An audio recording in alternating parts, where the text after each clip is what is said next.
Leider mein Kopf geht kaputt. Das ist so viel angenehmer in der Mitte. Absolut. Unnormal.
Ich bin so froh, dass das die letzte Rollstuhlfahrt war.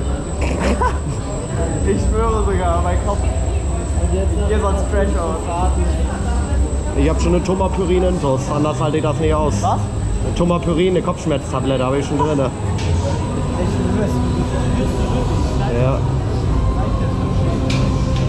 Wenn Max sich mit Gerslauer die Hand langsam reichen kann, ne?